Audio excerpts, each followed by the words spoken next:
Après 3 semaines de consolidation, le Bitcoin a enfin cassé la zone des 30 000 $. Je pense que c'est de quoi donner le sourire à nouveau à bon nombre d'investisseurs. Mais maintenant, nous allons voir ensemble dans cette émission, est-ce que oui ou non, cette cassure est valide et donc va permettre au Bitcoin d'aller chercher 35 000, 40 000 $, donc des objectifs bien plus haussiers, ou est-ce qu'à l'inverse, il vaut mieux complètement rester dehors parce que le Bitcoin risque de corriger dans un premier temps et donc ça nous offrirait de très belles opportunités par la suite. Donc restez bien avec moi jusqu'au bout de cette émission. On va aller voir ensemble s'il faut fêter cette cassure des 30 000 $ ou si au contraire il vaut mieux rester prudent. On va analyser ensemble du coup le Bitcoin, les BTC1 futurs CME. On va évidemment passer le crypto total, la Bitcoin dominance, Ethereum ainsi que le dollar. Alors comme d'habitude les amis, si le menu vous plaît, restez avec moi jusqu'au bout de cette émission parce que c'est ce qu'on va aller voir tout de suite.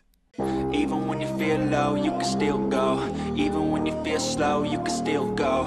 Even when there's no hope, you can still go. I never answer to no, man, I still go. Go, go, go, go, go, go, go, go, go, go, go, go, yeah, go, go, go. Hello à toute la team Logique, ravi de vous retrouver dans cette nouvelle analyse du marché crypto-monnaie. On est aujourd'hui le mercredi 12 avril 2023 et il est actuellement 12h05 à l'heure à laquelle je tourne cette émission. Alors comme vous l'avez vu en introduction, évidemment le Bitcoin est venu casser sa zone des 30 000 $, zone psychologique, zone qui était très attendue évidemment par bon nombre d'investisseurs. Donc c'est génial, on voit nos portefeuilles dans le vert, potentiellement qu'on est gagnant sur nos positions. Mais maintenant, avant de s'affoler, vraiment regardez bien cette émission jusqu'au bout. On va aller voir ensemble toutes les indications que nous avons. On va passer les liquidations, on va passer l'analyse technique, on va regarder peut-être même quelques analyses on-chain. Donc restez bien avec moi jusqu'au bout de cette émission. On va essayer de confirmer ou non cette fameuse reprise des 30 000 $. On a un Bitcoin qui retrace légèrement sur cette journée, moins 0,3% dans un premier temps. Pour l'instant, il ne se passe pas grand-chose. On a cassé les 30 000 et on consolide. On a un Ethereum qui lui est quand même plus en retrait, moins 2,5%. Alors évidemment, Ethereum avait surperformé le Bitcoin. Maintenant, la Bitcoin dominance reprend énormément de force, donc Ether est légèrement en recul. On voit XRP avec moins 3,3%, le BNB avec moins 3,5%, le Matic avec moins 3,2%. On a juste ici le Solana qui, on va dire, part tout seul dans son coin avec plus 4,8%. Donc on surveille bien ça, on voit que les altcoins sont de toute façon bien plus faibles que le Bitcoin. Donc dans un premier temps, ça aussi c'est un signal un petit peu d'alerte dans lequel il faut qu'on soit prudent parce que si on essaye de rentrer sur les altcoins lorsque c'est plutôt le Bitcoin qui réalise les meilleures performances, comme vous le voyez, on se prend plutôt des retracements là où le Bitcoin lui pousse. Donc on surveille bien tout ça, on va directement pouvoir passer ensemble sur le Scalpex Index. Juste avant ça les amis, je souhaitais vous présenter un outil qui est présent sur BitGet. Normalement peut-être que vous le connaissez, mais si vous ne connaissez pas ici, c'est tout simplement ce qu'on appelle le Launchpad. Qu'est-ce qu'un Launchpad? À quoi est-ce que ça sert? Eh bien tout simplement, des exchanges centralisés ont la possibilité d'avoir des deals avec des projets crypto-monnaies. Donc imaginons que le Bitcoin soit encore à ses tout débuts, qu'on soit en 2008-2009 et que le Bitcoin souhaite tout simplement réaliser une ICO, donc tout simplement émettre une partie de ses tokens afin de pouvoir faire une levée de fonds. Eh bien de cette manière, ça vous aurait potentiellement permis ici, si le Bitcoin avait choisi BitGet pour pouvoir proposer ici un Launchpad, eh bien ça vous aurait permis tout simplement d'obtenir des Bitcoins à un prix défini et qui est bien plus faible généralement que ce qu'il se passe par la suite si le projet est bon évidemment, puisque ça vous permet de rentrer en ce qu'on appelle Early Access, donc c'est directement de rentrer sur le lancement du token dès sa prémisse, dès ses tout débuts. Et donc ici, BitGet a lancé son Launchpad. Ils ont déjà eu 4-5 projets, donc on a eu le Revo, le BBO, le Halo et actuellement le Z, donc c'est tout simplement ici un Go Sleep, c'est un Sleep to Earn entre guillemets. Et donc tout simplement, pourquoi est-ce que je vous présente ça? Parce qu'aujourd'hui, comme vous le voyez, BitGet c'est un exchange qui est en train de se développer énormément. Il y a donc potentiellement beaucoup de projets qui vont vouloir faire leur listing sur BitGet et donc il risque d'y en avoir de plus en plus et des projets qui, comme vous le savez, si on arrive en Early Access et donc au moment de la levée de fonds, eh bien on peut avoir de très belles opportunités. Alors comme d'habitude, ce sont tout simplement des projets à ce qu'on appelle small caps, donc petite capitalisation, puisqu'elles font leur ICO. C'est généralement des projets dans les prémices. Donc comme vous le savez aussi, quand on a une petite capitalisation, c'est ici tout simplement un risque plus élevé. Donc à vous évidemment de mettre en place un bon plan d'action d'investissement, mais il y a vraiment de très belles pépites qui sortent de là, puisque le BBO par exemple a réalisé un x20 entre le moment du listing sur BitGet et les quelques jours qui ont suivi par la suite. Donc x20, j'ai envie de dire, pour un investisseur en quelques jours, c'est juste monstrueux. Maintenant évidemment tous les projets ne vont pas forcément faire x20, c'est à vous de faire vos propres recherches et de regarder un petit peu tous les nouveaux projets qui vont être listés, mais ça peut vraiment vous permettre de rentrer en early access. Alors une fois de plus, c'est toute une stratégie à mettre en place quand on veut essayer de rentrer sur des launchpads. Il faut prendre ses profits assez rapidement parce que par la suite on risque d'avoir des tokens qui vont être vendus, et il faut aussi évidemment mettre en place des stop loss pour ne pas se faire complètement défoncer. N'hésitez pas, si vous souhaitez investir dans les prémices d'un projet et faire en sorte de pouvoir ici vous positionner au tout départ d'un projet, n'hésitez pas à passer par l'outil Launchpad de BitGet. Je vous mets le lien de BitGet directement dans la description, il sera aussi en commentaire épinglé pour toutes les personnes qui ont envie de s'atteler ici tout simplement à de nouvelles opportunités, puisque les launchpads c'est vraiment des grosses opportunités sur le marché crypto-monnaie. Et bien vous pouvez directement passer sur BitGet.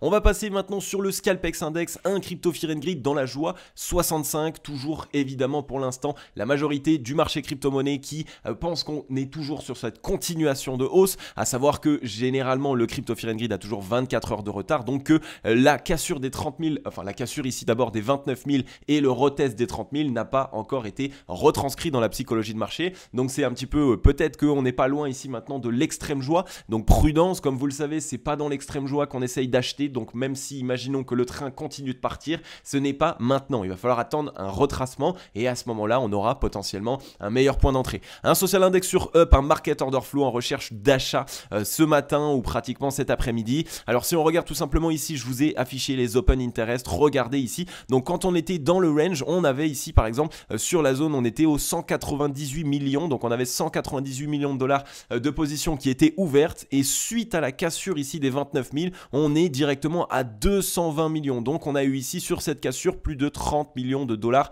de positions qui ont été ouvertes. Alors évidemment c'est à la fois du short, à la fois du long, mais il est vrai que depuis qu'on était dans cette consolidation, quand on faisait des jambes baissières, on avait très rapidement une baisse de l'open interest, donc des acheteurs qui clôturaient leur position, on le voyait beaucoup dans l'analyse on-chain, donc dans tous les blocs d'ouverture de position, et comme on le voit par la suite ici, on a eu quand même un FOMO assez important qui s'est mis en place sur l'open interest, il a bien décollé, donc prudence par rapport à ça, ça pourrait amener tout simplement dans un premier temps juste à essayer de revenir chercher les liquidités avant potentiellement de se relancer. Donc quand on voit un open interest complètement explosé suite à la cassure d'une zone majeure, j'ai envie de dire, eh bien il faut faire un petit peu attention, on peut assister à des pullbacks. Maintenant qu'est-ce qu'il se passe? Eh bien tout simplement, on était dans ce range depuis 3 semaines, on est venu ici mettre en place le petit double bottom juste en dessous et la cassure qui a eu lieu, grosse cassure ici avec évidemment du gros volume, donc ça a été plutôt intéressant. Pour l'instant la cassure est valide, comme vous le savez par la même occasion, quand on casse ce type de zone de résistance, il est aussi tout à fait possible déjà dans un premier temps de revenir la tester en tant que support, ça va permettre de tester la demande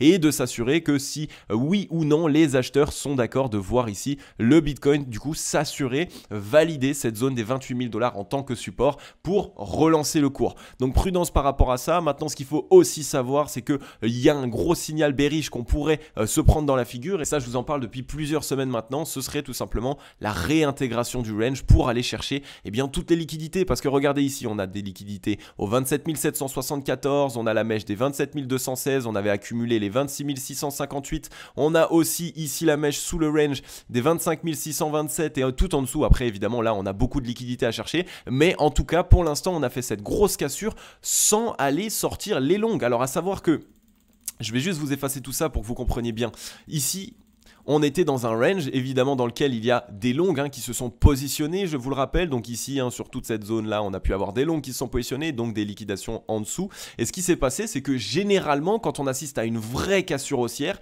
eh bien ce qu'il se passe dans le prix c'est qu'on fait quelque chose comme ça, on serait revenu ici, on serait allé chercher les liquidités en bas et après boum, on serait peut-être revenu chercher la cassure, sauf que là non, on n'est pas allé chercher les longues, on est tout de suite venu chercher ici un short squeeze, donc prudence par rapport à ça, on voit qu'on commence à avoir ici des signaux d'essoufflement, des mèches qui sont revendues et ces liquidités longues qui n'ont jamais été cherchées. Donc si on venait directement par la suite à réintégrer, là ce serait un très mauvais signe puisque le Bitcoin reviendrait chasser directement les liquidités longues et donc on réintégrerait le range, on pourrait revenir chercher les 26 000, peut-être même 25 000 dollars. Donc attention, prudence par rapport à ça, la journée d'aujourd'hui risque d'être décisive, surveillez tout ce qu'il se passe sur cette zone de support maintenant entre les 28 652 et les 28 305. Si on revient les tester, surveillons ce qu'il se passe. Et évidemment, si on voit du W dessus, ça peut être ici une bonne possibilité d'ouvrir une certaine position longue. Par contre, à l'inverse, évidemment, bien si on réintègre de cette manière avec du M, à ce moment-là, ce sera plutôt baissier et donc évidemment, il faudra se mettre en sécurité puisque potentiellement que le Bitcoin risque de réintégrer. Donc prudence par rapport à ça, on est ici en 4 heures, c'est du court terme. Je vous rappelle tout simplement ces petites règles où quand on vient réaliser une cassure d'une grosse zone de résistance, on a pour habitude de revenir tester la demande dessus et ensuite de voir ce qu'il se passe. Soit on met du W et on repart à la hausse, soit on réintègre et on part du coup bien plus bas. Donc voilà, gardez bien tout ça en tête. On passe maintenant tout de suite sur les liquidations. Donc je les ai branchés ici en 12 heures. Regardez par rapport au short squeeze qu'on a réalisé hier. Donc on est passé directement ici de la zone des 27 444 aux 30 000 $. Donc c'est déjà un gros mouvement. Et bien en termes de liquidation short, on a à peine cherché ici en 24 heures environ 150 millions de dollars de position short. Donc ce n'est pas énorme. C'est pas vraiment ici un objectif haussier. Ça veut dire que si ce mouvement ici était dans un objectif de réel gros short squeeze, eh bien normalement on devrait chercher plus de liquidité short que cela. Donc restons prudents par rapport à ça. Pour l'instant, ça nous montre qu'on est bien allé taper une première zone de liquidité, mais que si on veut vraiment mettre en place un short squeeze, il va falloir liquider plus de short que ça, puisqu'on voit que dans le passé, on allait liquider bien plus de short. Maintenant, la chose à prendre aussi en compte, c'est que regardez ici, plus on avance dans le temps, plus on descend en termes de liquidation. On pourrait être ici tout simplement sur les 2 derniers pics de liquidation short avant d'aller s'attaquer aux longues. On voit qu'on a des liquidations longues qui commencent quand même à se mettre en place. Ici, on avait 104 millions de dollars de position longue liquidée. Ici, on est à 80 millions. Et pour l'instant, sur la journée, on est actuellement à 45 millions de dollars de position longue. Donc, prudence. On voit qu'il commence quand même à y avoir de plus en plus de longues qui se font liquider. Et ça montre quoi? Eh bien, ça montre tout simplement qu'il y a de plus en plus de longues qui s'ouvrent et potentiellement avec du levier. Donc, prudence par rapport à ça. Les liquidations nous indiquent pour l'instant qu'on est allé chercher une première zone de liquidation short, qu'elle a bien été touchée et que là, on est en train de s'attaquer aux longues. Et en plus de ça, dans le passé, on s'attaquait de nouveau un petit peu aux longues. Donc, ça pourrait être encore un signal de plus pour nous dire de faire attention à une potentielle réintégration du range que nous avons connu. Maintenant, on est directement sur le Bitcoin en daily. Donc ici, cassure de la zone de résistance des 28 500 jusqu'aux 28 885 $. On a mis en place un petit peu de volume acheteur sur cette zone de cassure, donc c'est un très bon signal. Pour l'instant, dans un premier temps, la cassure est valide. Maintenant, ce qu'il faut qu'on surveille, c'est évidemment ce qu'il va se passer de l'autre côté.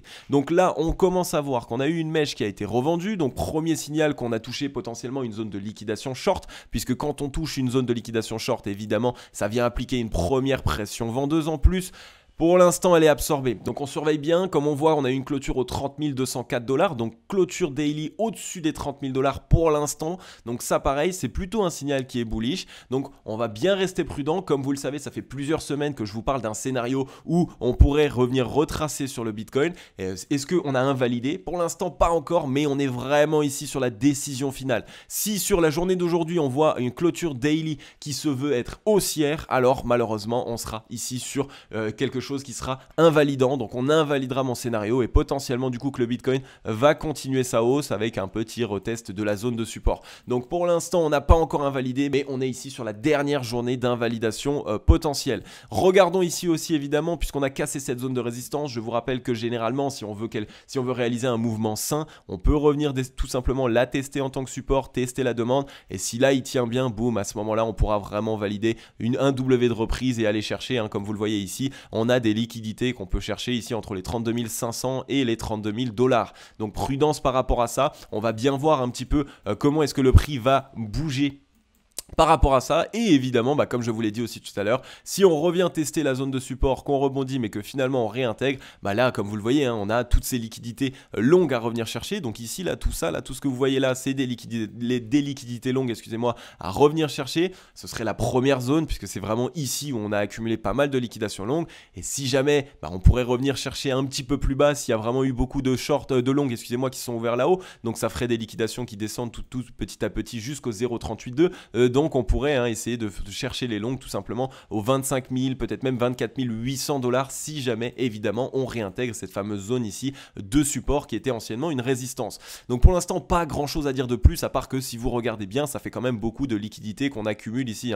Ça fait quand même beaucoup de liquidités, c'est assez rare qu'on vienne casser une zone de résistance sans les récupérer. Généralement on aurait fait quelque chose comme ça et là on serait reparti. Donc là, petit short squeeze, je pense pour ma part qu'on est toujours ici potentiellement dans ce bull trap. Et en plus de ça, si on regarde sur le RSI, et là c'est beaucoup plus marquant, je vais vous le montrer tout simplement, on va se mettre ici en logarithmique. Regardez ici sur le RSI, on a 3 tops de plus en plus bas, un top, 2 tops, 3 tops, tandis que sur le cours on a 3 tops de plus en plus haut. Donc là qu'est-ce que ça montre? Ça montre que le momentum en réalité il est en train de s'essouffler pour les acheteurs et qu'il est en train de récupérer pour les vendeurs. De plus, on est revenu chercher les 70 de RSI, on s'est fait rejeter dessus sur la journée d'hier et on a eu une mèche, donc une réaction vendeuse. Donc le fait de pour l'instant voir un M sur les 70 avec une cassure de résistance qui, comme je vous l'ai dit, pour l'instant n'est pas encore réellement valide, il faudra retester le support. Ça peut être un signal de M sur les 70 et comme vous le voyez, le Bitcoin du coup, ça le ferait ici tout simplement un M de momentum. Donc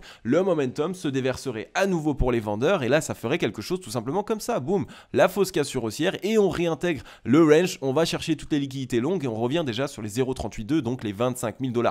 Le RSI pour l'instant c'est ce qu'il nous montre parce que quand on voit 3 tops de plus en plus bas, là où on voit 3 tops de plus en plus haut sur le cours, ça montre que le momentum actuellement est en train tout simplement de changer de bord potentiellement. Pour pouvoir avoir une validation évidemment, il faudra casser la ligne de coup, donc les 58,30 de RSI. Si ici on casse bien cette zone, là on a une validation que le momentum est récupéré pour les vendeurs.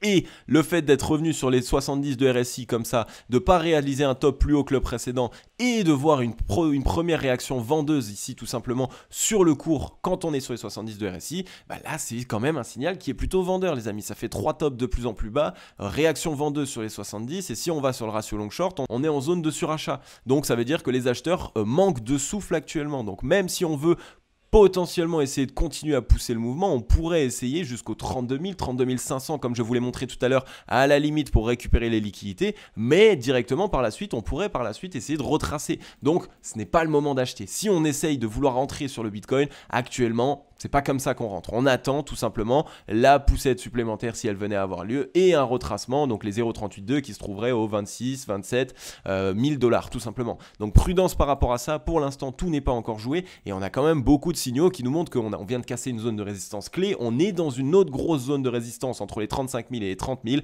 mais on est surtout en zone de surachat. Et généralement, quand on essaye de réaliser un vrai short squeeze, de casser des zones de résistance, on le fait quand on est sous la zone de neutralité, sur la zone de neutralité ou alors dans la zone de survente. Comme ça, on a vraiment toute la force nécessaire et on peut concrètement s'attaquer aux zones de résistance. Là, actuellement, ça risque d'être un petit peu plus difficile. Donc, prudence par rapport à ça. Pour l'instant, de mon côté, je reste sur un scénario qui n'est pas encore concrètement haussier sur le Bitcoin.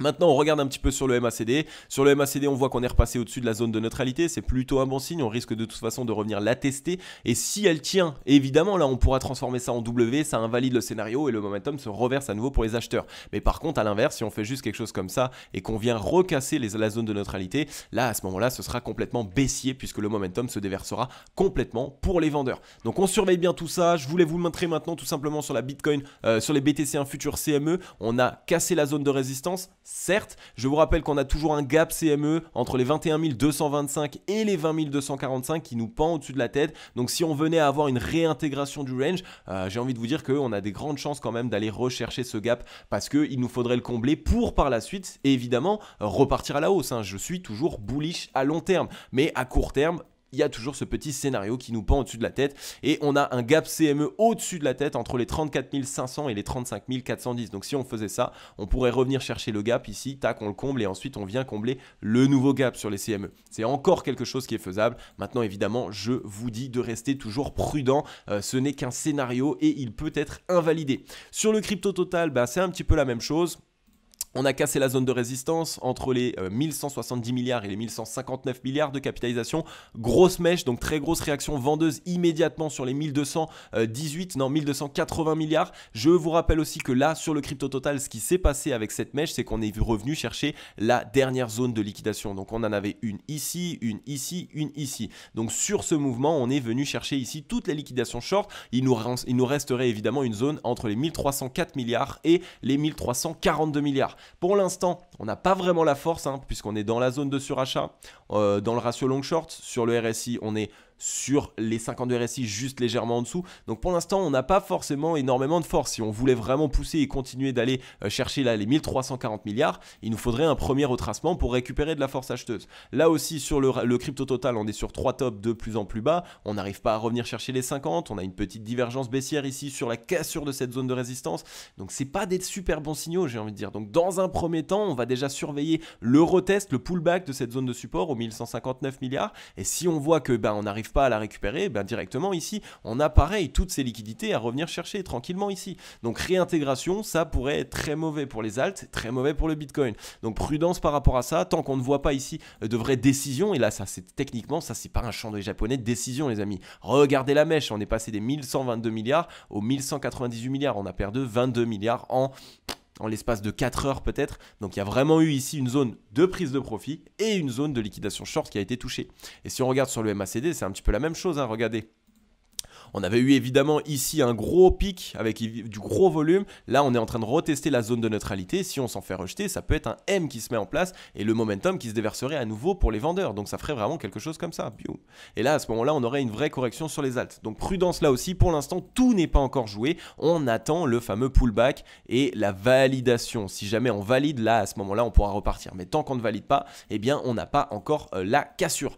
Sur la Bitcoin dominance, les amis, je vous en avais parlé de cette Bitcoin dominance qui se remettait dans une très belle disposition depuis ce début d'année. Je vous en ai parlé en novembre 2022 sur le double bottom ici sur la borne basse. Eh bien, ça n'a pas loupé pour l'instant. Très grosse récupération de la Bitcoin dominance. Donc, félicitations à tous les membres de la Team Logic qui étaient plus exposés sur le Bitcoin que sur les altcoins par rapport à nos analyses. On en avait parlé de ça. S'il y a bien une chose qu'on a eu vraiment juste ces derniers temps, c'est bien la Bitcoin dominance. Donc, ça fait plaisir au moins quelque chose. Maintenant, on attend une validation évidemment de notre scénario daily sur le Bitcoin. On est revenu chercher la borne haute, tout simplement, de la Bitcoin dominance. On était dans un range ici depuis plus de 1 an et demi. On revient chercher la borne haute. Donc maintenant, prudence. Ce qu'il risque de se passer dans un premier temps, je pense, c'est qu'on risque de venir faire un petit retracement. Donc on va tracer Fibonacci. Boum. Petit retracement, donc 0,382 au 45,50%. Ce serait possible de revenir le chercher tout simplement. Et si jamais zone de rechargement acheteuse, pour l'instant je ne la vise pas, ça risque d'être assez compliqué. On va déjà viser les 0,382, donc les 45,50. On va regarder aussi évidemment, puisqu'on avait eu une clôture daily hier qui a été au-dessus de la Bitcoin dominance. Donc à voir, est-ce qu'on va vraiment casser ici et repartir to the moon? Ça risque d'être assez compliqué dans un premier temps, mais on a quand même quelques indicateurs qui nous montrent ici des signaux d'affaiblissement. Ici on commence à avoir ici une divergence baissière qui se met en place. Pour l'instant elle n'est pas encore valide, mais au contact des 70, on est en zone de surachat.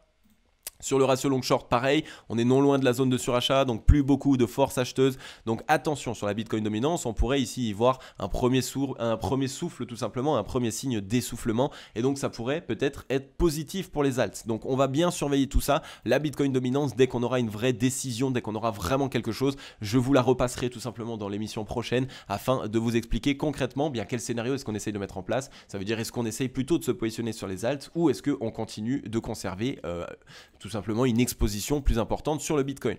Sur Ethereum, écoutez les amis, pour l'instant, c'est pas plus bullish que ça non plus.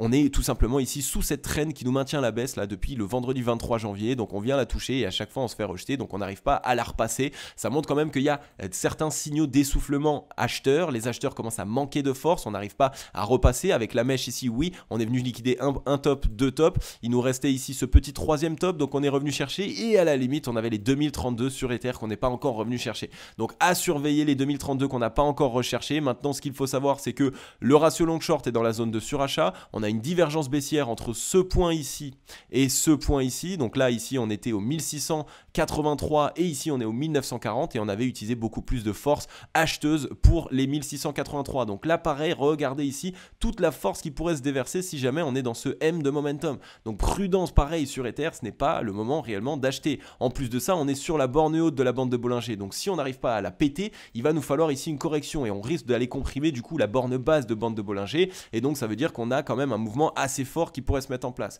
Sur Ether, c'est comme sur le Bitcoin, donc sur le RSI, on est sur 3 tops de divergence baissière, on est ici dans un M d'hésitation, premier, réflexe rebond, ici ça a tout simplement la possibilité d'avoir la continuation baissière. Attention à ce M dans le momentum. Dans un premier temps, la cassure des 52,47 pourrait valider ici une reprise du momentum vendeur et donc faire en sorte que Ethereum Ethereum corrige plus fortement. Donc prudence par rapport à ça. Pour l'instant, on a plus un objectif d'aller chercher les 50 de RSI plutôt que de continuer la hausse sur Ethereum. Donc là, pareil, pour les personnes qui êtes rentrées ici, attention, vraiment personnellement je vous dirais de vous mettre en sécurité parce que c'est un top de marché potentiellement ou alors un top dans un premier temps. Et à l'inverse, évidemment, pour les personnes qui n'êtes pas encore rentrées, eh bien, on va attendre tout simplement un potentiel retracement. On pourrait revenir chercher les 1600 $, les 1430 $ aussi pour liquider un petit peu plus de long. Donc, prudence par rapport à ça. Même le MACD, pour l'instant, nous montre quelques signes d'essoufflement. À voir maintenant, on attend une vraie cassure de la zone de neutralité. Pour l'instant, on est plus sur un retest, double retest, même triple retest de la zone de neutralité. Donc, évidemment, si elle tient, on pourrait essayer d'envoyer un mouvement haussier. Ça pourrait être bullish. Mais si elle casse à la baisse, ici, on sera tout simplement dans un M dans le momentum. Et donc, eh bien, ça se déverserait à nouveau pour les vendeurs. Donc, pareil, prudence sur Ether pour l'instant, pas de très gros signes bullish. Maintenant, sur le dollar. Et bien sur le dollar, on n'a pas encore de signaux tout court. Concrètement, on est revenu sur cette zone de support qui nous avait permis de rebondir dans le passé. Ici, pareil, de nouveau, on avait rebondi dessus. On est revenu chercher la borne, tout simplement la moitié des bandes de Bollinger. Donc, on n'a pas encore réussi à les recasser. Il va falloir qu'on reste prudent par rapport à ça. Sur le dollar, pour l'instant, on a un premier bottom. Donc, ce qu'on fait là, c'est qu'on est en train de tester la demande sur un deuxième bottom. Mais si on valide un W sur zone de support, parce que je vous rappelle que ça, c'est une très grosse zone de support, là, vous le voyez, ça pourrait être un beau petit W de reprise sur le dollar et donc à ce moment-là, ce serait plutôt impactant et négativement sur le marché crypto-monnaie. Donc on est sur une grosse zone de support sur le dollar, on est dans la zone ici de survente quasiment totale, donc pareil, les vendeurs sont quasiment essoufflés, donc pour casser cette zone de support, ça risque d'être assez compliqué. Et si on regarde maintenant tout simplement sur le RSI, eh bien on est plutôt assez bas, on est revenu ici chercher les 42,46, on est en train d'essayer de transformer ça en W. Donc à surveiller maintenant, si on tient un W sous les 50, eh bien ça risque d'être vraiment une récupération, déjà un retest, puis une récupération des 50. Donc pareil, pour l'instant, on n'a pas eu de vraie décision. Déjà aujourd'hui, on a des chiffres qui tombent sur le dollar, donc très important, je pense qu'il risque d'y avoir pas mal de volatilité. Donc si là on valide un W, ça risque d'être très bullish. Par contre, évidemment, si on casse cette zone de support ici des 101,32 points, alors là, à ce moment-là, c'est bearish pour le dollar et c'est extrêmement bullish pour le marché crypto et que potentiellement, notre scénario baissier sera totalement invalidé. Donc gardez bien tout ça en tête, je sais que c'est difficile de voir un petit peu le train pousser quand on n'est pas dedans ou alors quand on était plutôt en train de se dire ok, vu que Adam Cryptologique nous a dit que potentiellement il pouvait y avoir une correction, on va pas rentrer dans le train. Ne soyez pas frustrés, n'essayez pas de FOMO. Pour l'instant, on n'a pas encore réellement validé de cassure haussière. Donc s'il y a un retracement, vous serez les plus heureux du monde parce que vous allez avoir une très belle opportunité pour rentrer à nouveau sur le marché crypto. Et s'il n'y a pas de retracement, alors on attendra tout simplement d'avoir touché un top, on tracera nos Fibonacci et on rentrera à nouveau en position de manière professionnelle. Donc ne vous inquiétez pas, je ne suis pas bloqué sur mon scénario, je saurai vous dire si oui ou non il est validé ou s'il est invalidé. Donc surveillez bien les prochaines vidéos, elles risquent d'être décisives.